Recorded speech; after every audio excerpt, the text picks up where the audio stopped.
Finally sitting down to, we've been talking about sitting down doing videos together pretty much since we moved here. Yeah, it's been a long time. We've been busy raising a family and doing a lot of stuff outside, landscaping, farming, gardening, raising animals. Yeah, just kind of getting our life in order.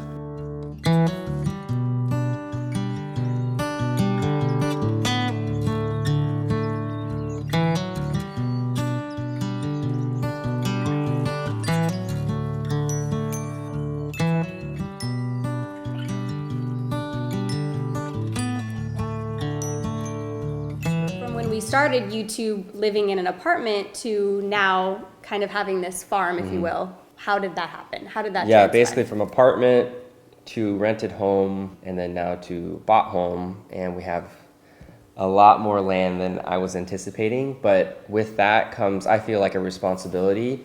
And so when we bought this place, two different options. You can slowly kind of work your way into that lifestyle, or you can kind of take it by the horns and go crazy with it if it's something that you enjoy. And I found that I enjoy it a lot. I love being outside. I love working with food on a different scale because I love food in the kitchen, but you get a different sense of the culinary world when you're outside. When we were looking for a house and we had a budget, we started originally kind of in the LA area. Not a lot of land options. We were just kind of looking for a backyard. We knew we were thinking about having kids. Yeah. And to think of having a lifestyle in LA where we would have a big house and property, I just didn't ever really dream that up. No. I always hoped I would be able to afford a nice home, but we looked for years really, and then we looked really hardcore for 9 months.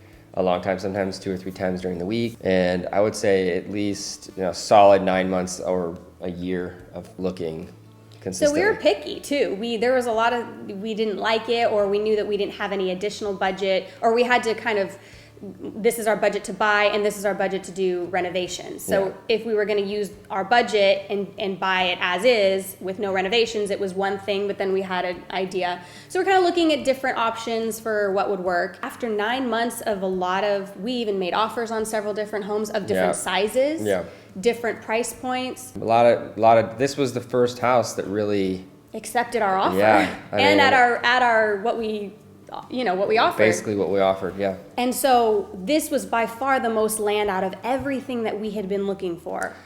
Well, yeah, and what's funny is like when I saw the place, the house had a square footage in mind as like the max I wanted to deal with, and then the land I didn't even think about being able to own this much land. So that was when I saw the house and I saw the property. I'm an idea guy, so I'm always like I can make this work, but it was definitely overwhelming and something we weren't expecting. Yeah, and right? I was pregnant with our second child, and we did go into this going, 3 acres for a lot of people isn't actually a lot, right? For some of you maybe who grew up on land, but for us we were like, can we do a good job with this land? What can we do with this? So of course, like city kids, I guess you could even say. Of course we had vision. We have the idea of what would look cool, but could we actually execute it ourselves?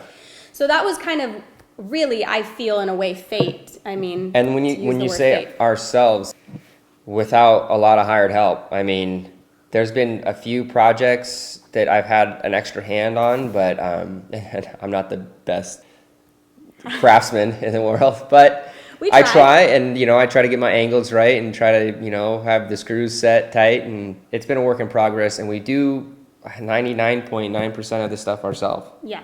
He had a small garden on our balcony in our apartment. In the apartment, we had like this awkward dinner. Do you remember the dinner table we had? We bought it from your neighbor, your mom's neighbor. I feel like remember, it was a super awkward dinner table. It was like this giant table in a small apartment, and we made it work for a while, but eventually we got rid of the table. Was it that light beige one? Yeah. Okay. And I turned the chairs upside down because some of them were broken. I used the chairs basically as like a basin for my herb garden, because when I started working at kitchens and started using fresh herbs, I'm still this way, where I have a hard time not using, like if I'm going to use thyme, I would much rather use fresh thyme than dry thyme, or same with rosemary, parsley, all these other herbs. So I started to fashion a apartment balcony herb garden, and it worked out. But that was like the first time I got a chance to experience growing something. And I don't think I ever stopped, right? No, Once I started growing my yeah. parsley and oregano and all that stuff, I always had something growing, whether it was an herb or a vegetable or a fruit tree, after that point, once I got started. I didn't feel like I naturally had a green thumb, or, but we'll go on to maybe talk about this later, how Yeah. I don't know that anybody naturally has a green thumb. It's sort of something you Totally, yeah. learn over time. Yeah. But yeah, I was just kind of like, cool, that's his thing. Like, he's a chef, he's the garden, and I was distracted with clothes and music and skincare and all that stuff, and obviously enjoying the benefits of having a garden. I started to get a lot more into it when we moved into our rental home. Mm-hmm. We lived on a beautiful lake. We had a few trees in pots, and then we had like a little terrarium. Mm-hmm. And I started getting more into it then, where I was like, oh, this is cool. And then we started talking about maybe trying to find a bigger backyard where we could, just try to plant Just a few have more a backyard, because trees. the lake house had like kind of a bizarre backyard. We didn't really have a backyard. The We didn't have a backyard yard. It was was all the- bricks. yeah. And then it was a walkway down to the lake. And there was, even if we had bought that place, there wasn't much gardening space, and there were some complications with it being a man-made lake and what the maintenance involved. But I grew it out of a necessity. Like, I was obsessed with herbs, and I hated. They were even more expensive. But 10 years ago, 13 years, however long ago that was, 13 years ago, the apartment. I didn't want to go to the store and buy a little herb packet for $2.50 or $3. And then it goes bad the next day, because herbs just are that fragile, even if it's a hardy herb. We had brought over some of our herb garden, which was in those pots from the rental house. We Yep. started the herb garden, and then we just started expanding from that point on, and it's been, 3 years? So 3.5 years, so a little over 3 years, and I don't even know how many trees we planted. I don't know, maybe 100 trees, not 100, 70 something trees, especially with the ones that if I count the ones that didn't make it. And then, a garden bed that we have 4 garden beds, 12 by 6, and then a big old garden over here that's called the big garden. That's like, 40 by 100 or something like that, which is growing. It's beautiful. We're trying to focus on, and some of the plans that we have involved, because we're doing some terracing. We have a big old rose garden out in front. That was this year's project, along with some like a long lavender bed.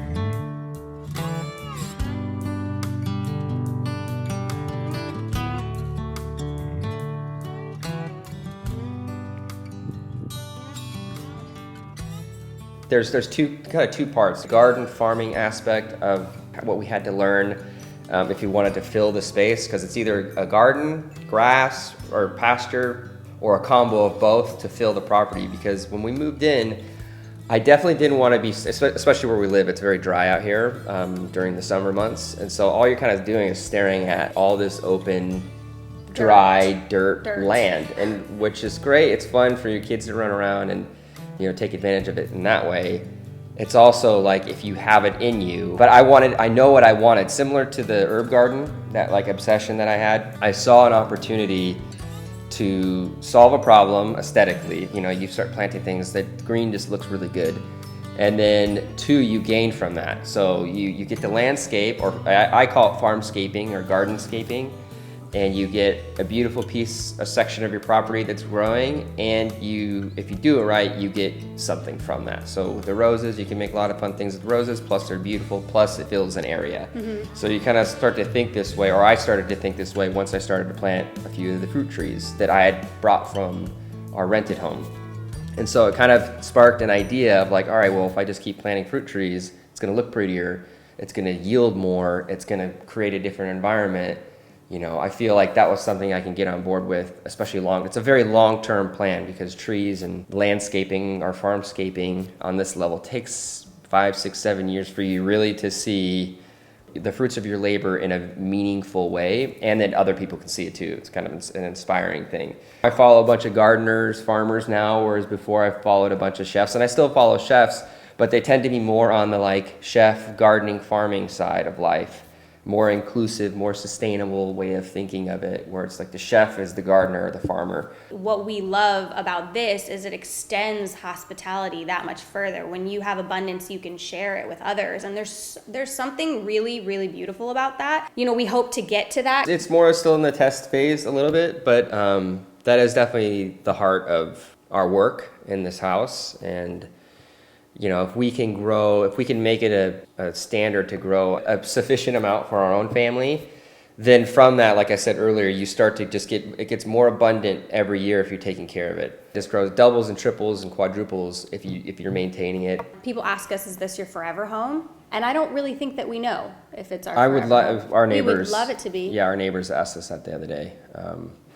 And I would this is definitely a forever home, way bigger than I ever thought I was going to get in my life, and now I have it, and it's just like this is the type of home you can make really, really amazing. It takes a lot of hard work and a lot of learning new things I didn't learn as a kid. Same here. Things that I should have learned probably, a little more about tools, what they do, different types of tools, building, squaring things up, having a plan before you execute things.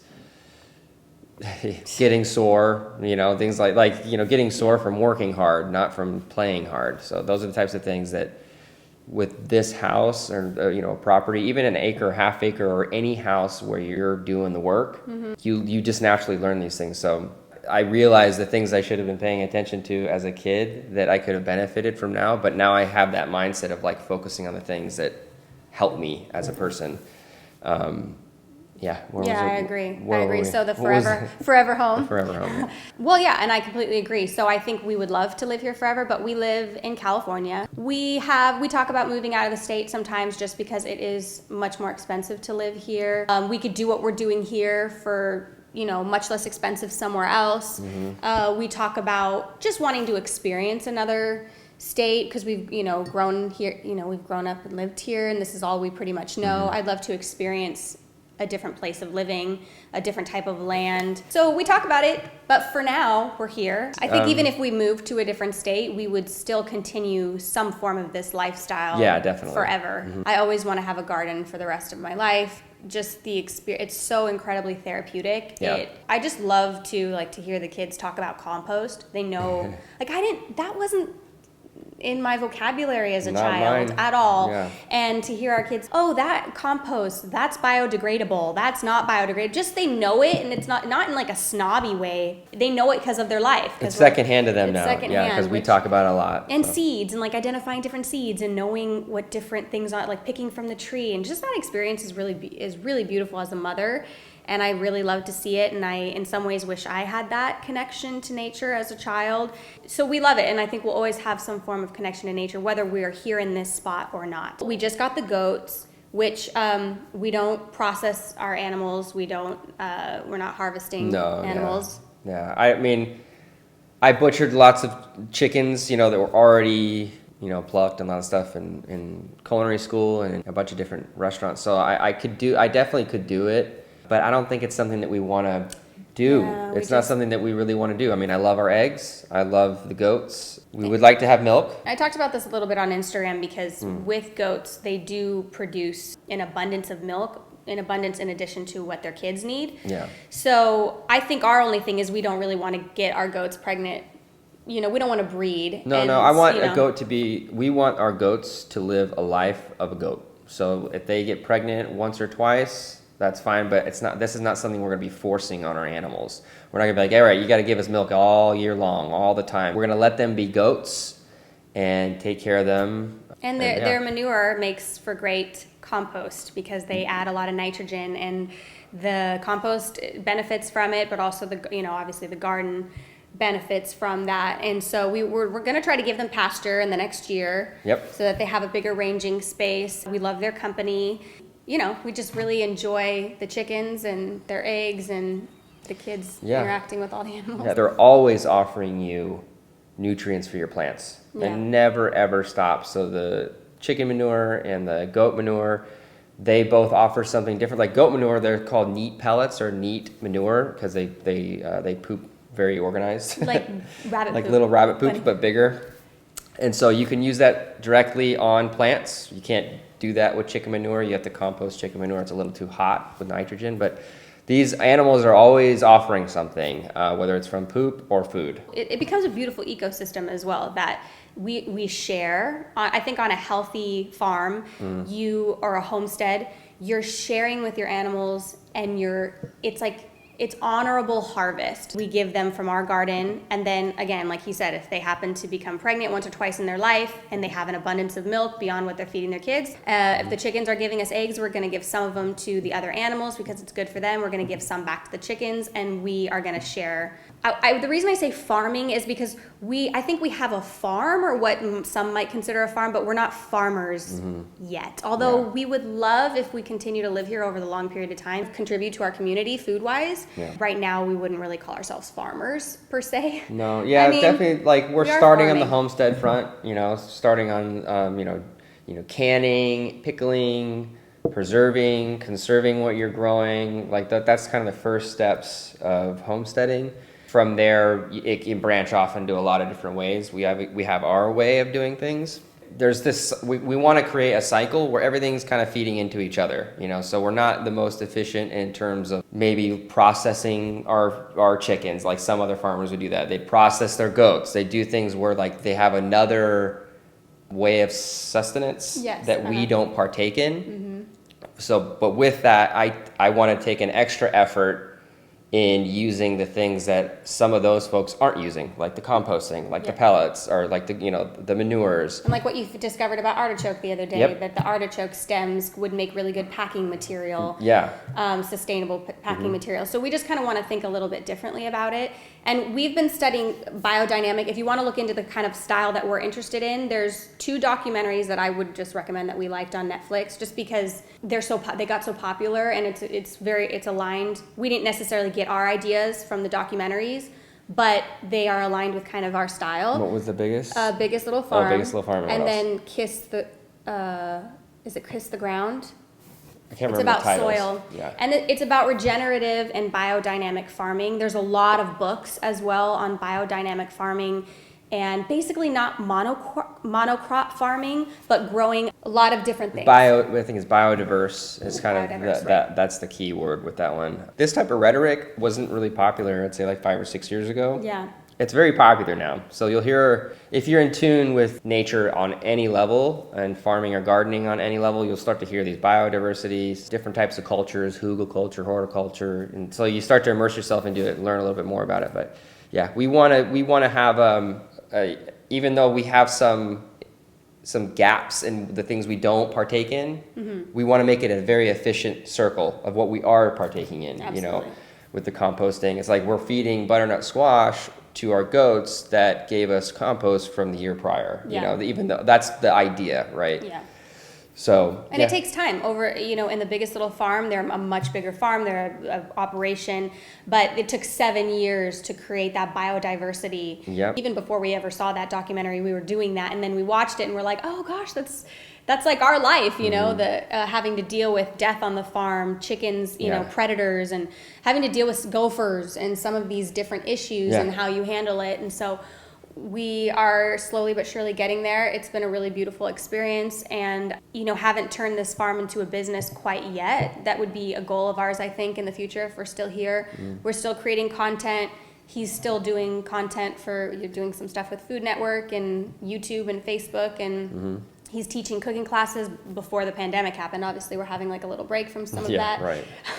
I was doing a lot of music stuff, again, before the pandemic happened. That kind of really shifted our focus to here, the farm, homesteading. I think what it did to everyone else, it just did it to us in a way where we're like, all right, now we're here. We probably should like double down, tying up all the little loose ends. And there's a lot of ways it can go, and there's a lot of ways it won't go. We're definitely like micro. I would say that 2.5, 3 acres is pretty small for any type of like gardening, farming operation, like commercially. But if you're super, super efficient, like what I said earlier, with the things that you have, then you can grow into a micro commercial market. We could have a farm stand, but the farm stand could include prepared items. Like if I get a license for my shack, I run the sewage, I get all that stuff done, running water, then I can actually prepare stuff in my shack to sell at my market. You could obviously sell all the all the fresh produce. Then you have different seasons. You have different pop-ups. I mean, that's just with the market stand. You know,